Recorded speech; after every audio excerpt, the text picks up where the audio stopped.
Health University of Sciences, the Registrar of APMC, the Registrar of NTR Health University of Sciences, and the reputed and distinguished doctors and representatives of IMA, అందరికీ నమస్కారం. ముందుగా అందరికీ విశ్వావసు ఉగాది నామ సంవత్సర సందర్భంగా శుభాకాంక్షలు. And I'm glad that the newly nominated 6 members of Andhra Pradesh Medical Council are taking oath on the first working day of the new year. I congratulate them all for being nominated as the members of Andhra Pradesh Medical Council, and also I thank the Honorable Chief Minister of Andhra Pradesh, Sri Nara Chandrababu Naidu Garu, and the government for nominating the much experienced doctors who have contributed to reaching out the quality health care to the people of Andhra Pradesh. Their experience and their contributions will also contribute to the AP Medical Council. And I was noticing that the registrar was just telling that Venkat Subba Naidu had taught Dr. Sujata Garu in the college, and as a members they both are on the same bench today. Both teacher and the student are on the same bench.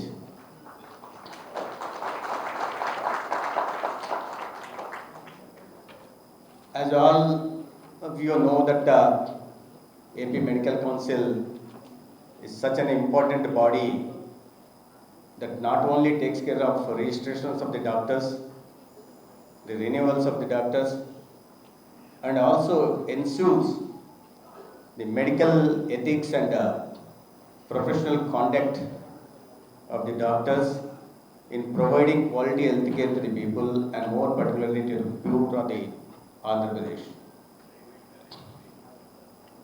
మనందరికీ తెలిసిందే, నారాయణ వైద్యో హరి అంటారు. Media వాళ్ళు ఉన్నారు, కాస్త తెలుగులో కూడా 4 ముక్కలు చెప్తాం, ప్రజలకు కూడా అర్థం కాదు కదా. నారాయణ వైద్యో హరి అంటే తరతరాలుగా వైద్యుల్ని దేవుడితో పోల్చేవారు. ప్రాణం పోసేది దేవుడు అయితే ప్రాణం నిలిపేవాడు వైద్యుడిగా ప్రజలు గౌరవించేవారు. కానీ ఇటీవల పరిణామాలు చూస్తే కాస్త వైద్య వృత్తి కూడా కాస్తగా పలచబడినట్టుగా తెలుస్తుంది విలువల విషయంలో. దానికి అనేక కారణాలు ఉన్నాయి. వైద్య వృత్తి వల్ల వ్యాపారమయమైపోయింది. సేవాభావంతో చేయాల్సిన పని అనేక కారణాల వల్ల, మీరు చదువుకునే వైద్యం కొనాల్సి రావాల్సిన కారణం కావచ్చు, అందించాల్సిన వైద్యం కూడా వ్యాపారపరంగా చూసే పరిస్థితులు ఇవాళ దేశవ్యాప్తంగానే ప్రపంచవ్యాప్తంగా ఉన్నాయి. అయితే దానికి అనేక కారణాలు ఉండొచ్చు. కానీ డాక్టర్లు ఒక పవిత్రమైన వైద్య వృత్తిని స్వీకరించినప్పుడు ఒక మానవతావాదంతో స్పందించాల్సిన అవసరం ఉంది. దానికి కాస్త సేవాభావాన్ని అంది నాణ్యమైన వైద్య సేవల్ని ప్రజలకి, ముఖ్యంగా పేదలకి అందించాల్సిన అవసరం ఉంది. కానీ దురదృష్టవశాత్తు చాలా చోట్ల చూస్తుంటాం మనం. I'm not referring to private doctors or government doctors, I'm not differentiating between them, but చాలా కారణాల వల్ల అవసరం లేకపోయినా యాంటీబయాటిక్స్ ఇవ్వడం, అవసరం లేకపోయినా ఎక్స్రేలో, సిటీలో, చివరికి ఎంఆర్ఐలు చేయాల్సిన పరిస్థితి తీసుకురావడం, కాస్త అవగాహన కల్పించి నార్మల్ డెలివరీ చేయాల్సిన పరిస్థితుల్లో సిజేరియన్ చేయాల్సి రావడం. నేను ఎందుకు ఇది ప్రముఖంగా ప్రస్తావిస్తున్నా అంటే, ఇవాళ మా గౌరవ ముఖ్యమంత్రి గారు పాపులేషన్ మేనేజ్మెంట్ మీద, గతంలో పాపులేషన్ కంట్రోల్ మీద మాట్లాడిన ముఖ్యమంత్రి గారు ఇవాళ సమకాలీన పరిస్థితులను దృష్టిలో పెట్టుకొని పాపులేషన్ మేనేజ్మెంట్ గురించి మాట్లాడుతూ మన TFR 1.7కి రాబోయే రోజుల్లో ఇంకా దేశవ్యాప్తంగా, ప్రపంచవ్యాప్తంగా ఎలాగో అనేక దేశాల్లో ఆ పరిస్థితులు దాపురించాయి. మన దేశంలో ముఖ్యంగా ప్రధానంగా మన రాష్ట్రంలో కూడా ఆ TFR రేట్ పడిపోకుండా ఇంకాస్త దాన్ని పెంచాల్సిన బాధ్యత గురించి కూడా వారు ఇటీవల అనేక సందర్భాల్లో అనేక వేదికల మీద మాట్లాడుతూ వచ్చారు.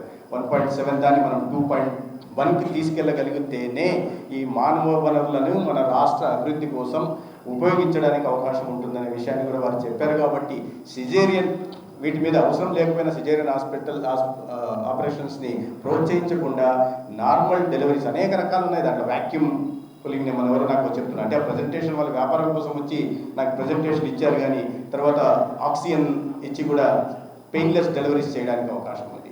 ఇటువంటివన్నీ ఉన్నప్పుడు వాటిని ప్రోత్సహించి కొద్దిగా అవగాహన కలిగించి ఇంత మెకానిజం ఉంది.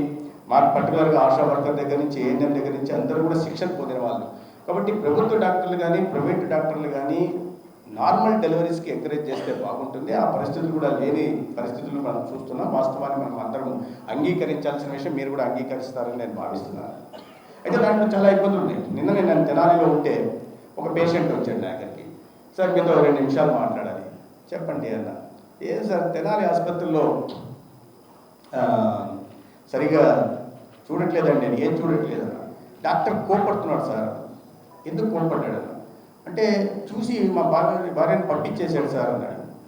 దానికి కోపడ్డం ఏంటంటే మళ్ళీ నేను అడిగాను, సార్ ఏం అడిగావు సార్? CT చేయమన్నాను సార్ అన్నాడు. CT చేయమని నిన్ను ఎవరు అడిగారు? నీకు ఎవరు చెప్పారన్న? ఎవరు చెప్పలేదు సార్, మా వాళ్ళు మాట్లాడుకుంటున్నారు. హాస్పిటల్కి వెళ్ళి CT చేస్తేనే బాగా చూసినట్టు అనుకుని డాక్టర్ అడిగితే నీకు CT అవసరం లేదు పోయాని కోపడ్డాడు. సమాధానం సరిగ్గా చెప్పట్లేదు సార్ అంటే ఆయనకు CT అవసరం లేదు, కానీ CT గురించి ఎక్కడో విన్నాడు కాబట్టి ఆసుపత్రికి వెళ్ళారు కాబట్టి ఆ CT చేస్తేనే మంచి వైద్యం అందించినట్టుగా భావిస్తున్నారు. ప్రజల వైపు నుంచి కూడా ఇబ్బందులు ఉన్నాయి, నేను కాదని దాన్ని కూడా. ఎందుకంటే మీరు ఎంత పెద్ద ప్రిస్క్రిప్షన్ రాస్తేనో లేదా ఎంత పెద్ద సర్జరీ అర్థం కాని భాషలో ప్రిస్క్రిప్షన్లు రాసిస్తేనో లేకపోతే అర్థం కాని టెస్టులు రోగం పేరు చెప్పేసి టెస్ట్ రాసిస్తే కానీ వాళ్ళు తృప్తి డాక్టర్ బాగా చూశాడు అనుకునే పరిస్థితులు లేవు.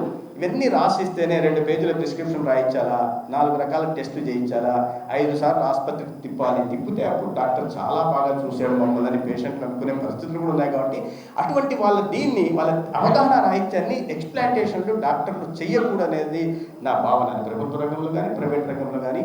ఎందుకంటే మీరు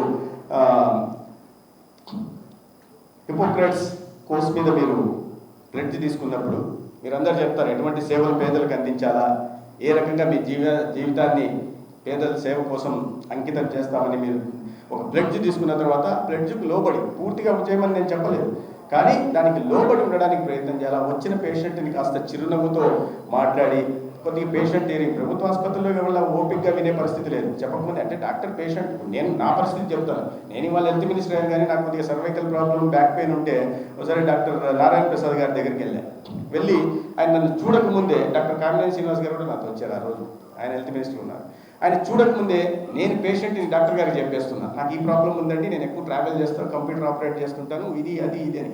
ఏంటంటే MRI కూడా తీయించాను, అన్నీ చెప్పాను. చెప్తే ఆయన అవన్నీ ఎందుకండి, ఎక్స్రే ఉందా అన్నారు. ఎక్స్రే లేదు సార్ అన్న. ఎక్స్రే అవసరం లేకుండా ఎక్స్రేతో సరిపోతుంది మీకు, మీరు MRI గురించి మాట్లాడుతున్నారు. డాక్టర్ నేను డిసైడ్ చేయాలా, పేషెంట్ మీరు డిసైడ్ చేస్తారా అన్నాడు ఆయన. నాకు అప్పుడు ఆ క్షణంలో ఏంటి నా అరగంట ఉన్నాను డాక్టర్ గారు అనిపించింది. కానీ తర్వాత చూస్తే మాత్రం వాస్తవం అది నేనే డాక్టర్ అయితే డాక్టర్ దగ్గరికి వెళ్ళి నా సమస్య నేనే చెప్పి దాని ట్రీట్మెంట్ కూడా నేనే చెప్పేలా ఉంటే ఇంకా దానికి అర్థం ఏముంది? ఆ పరిస్థితులు కూడా నెలకొని ఉన్నాయి. సింపుల్ ఒక ఎక్స్రే తెచ్చిపోయేదానికి నేను MRI గురించి మాట్లాడి దాని మీద అంతో వేల డబ్బులు కూడా ఖర్చు పెట్టిన నేపథ్యం ఉంది. ఆ పరిస్థితులు కూడా ఉన్నాయి. అయితే ఈ డాక్టర్స్ ఈ మెడికల్ ఎథిక్స్కి తర్వాత ప్రొఫెషనల్ కాంటాక్ట్ కూడా లోబడి చూడాల్సిన బాధ్యత ఏపీ మెడికల్ కౌన్సిల్ది. ఇవాళ దాదాపు నేను మార్నింగ్ అడుగుతున్నాను ఎంతమంది డాక్టర్లు APMCతో రిజిస్ట్రేషన్ చేశారు. 1,33,000 before division and post bifurcation the number is around 70,000 అన్నారు. మీరు మరి మ్యాండేటరీ రెన్యువల్స్ ఏంటి అని అడిగారు. మానిటరింగ్ మెకానిజం ఉందా, ఏదైనా డాక్టర్స్ ఎక్కడ ఉంటున్నారు ఏంటంటే మా రిజిస్టర్ గారు లేదన్నారు.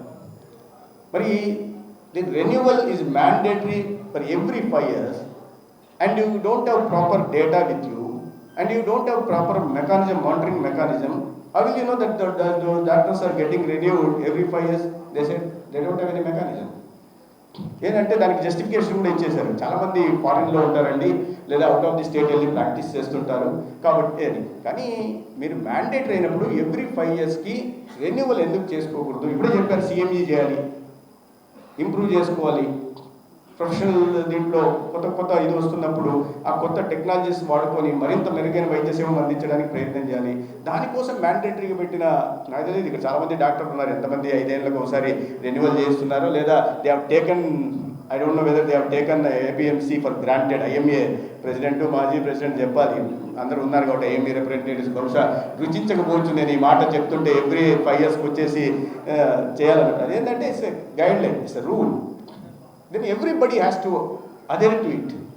5 years మ్యాండేటరీ ఉన్నప్పుడు మ్యాండేటరీ చేయాల్సిందే. చేసినప్పుడే కదా ఎలా సిస్టమ్ ఉంది. ఫారిన్లో ఉంటే వాళ్ళు చెప్తున్నారు SMS పంపిస్తారట.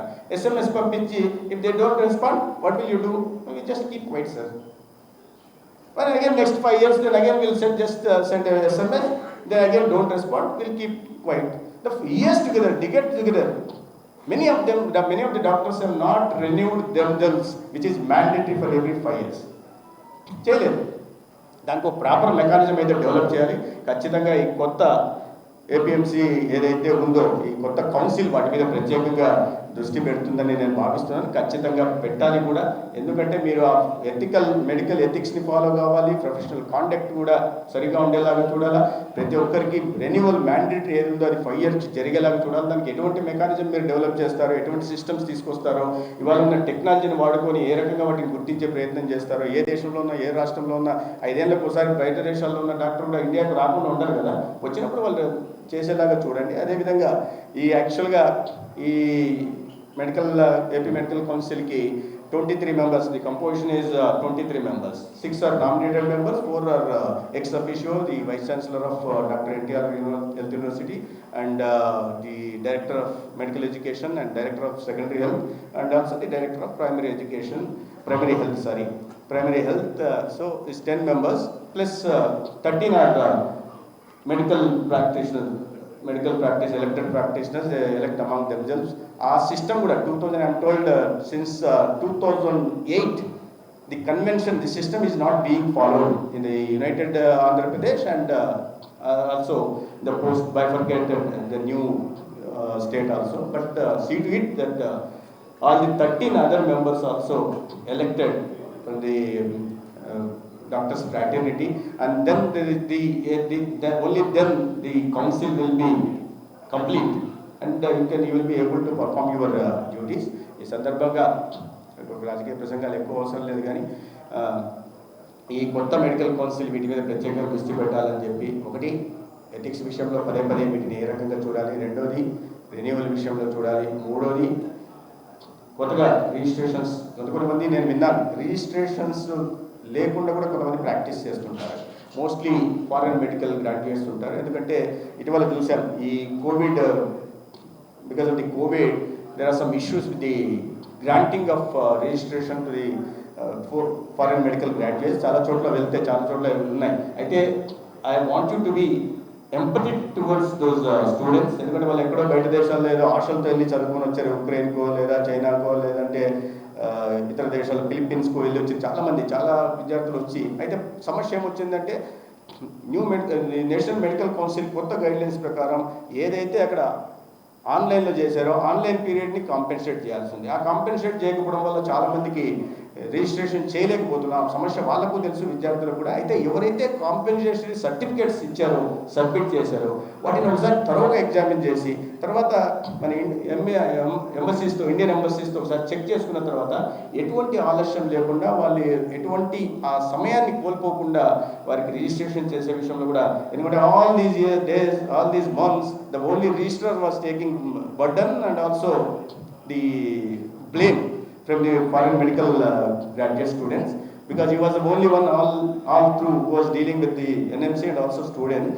Now that the APMC in position, I want you to concentrate on foreign medical graduates registration granting also, and with this I hope that మీరందరూ కూడా బాధ్యతలు తీసుకున్న తర్వాత మీ బాధ్యతలు నిర్వర్తిస్తారని, మీకు ఇచ్చిన బాధ్యతకి న్యాయం చేస్తారని నేను కోరుకుంటూ, ఎలాగో వీటికి చైర్మన్, వైస్ చైర్మన్ కూడా ఎన్నుకోవాల్సి ఉంది. తర్వాత గౌరవ సభ్యులు వారితో మాట్లాడుకున్న తర్వాత ఎవరు అధ్యక్షులుగా ఉండాలి, ఎవరు ఉపాధ్యక్షులుగా ఉండాలి అనే విషయాన్ని తర్వాత పూర్తి స్థాయి పనులను కూడా వారు తొందరలోనే చేపడతారని నేను భావిస్తూ, ఇవాళ ఈ కార్యక్రమం సందర్భంగా మీ అందరినీ కలిసే అవకాశం కలిగించినందుకు ధన్యవాదాలు తెలియజేసుకుంటాను. మరిన్ని వీడియోస్ కోసం ఛానల్ ని సబ్స్క్రైబ్ చేయండి. లేటెస్ట్ అప్డేట్స్ కోసం వాట్సాప్ ఛానల్ ని ఫాలో అవ్వండి. అండ్ లింక్ డిస్క్రిప్షన్ లో ఉంది.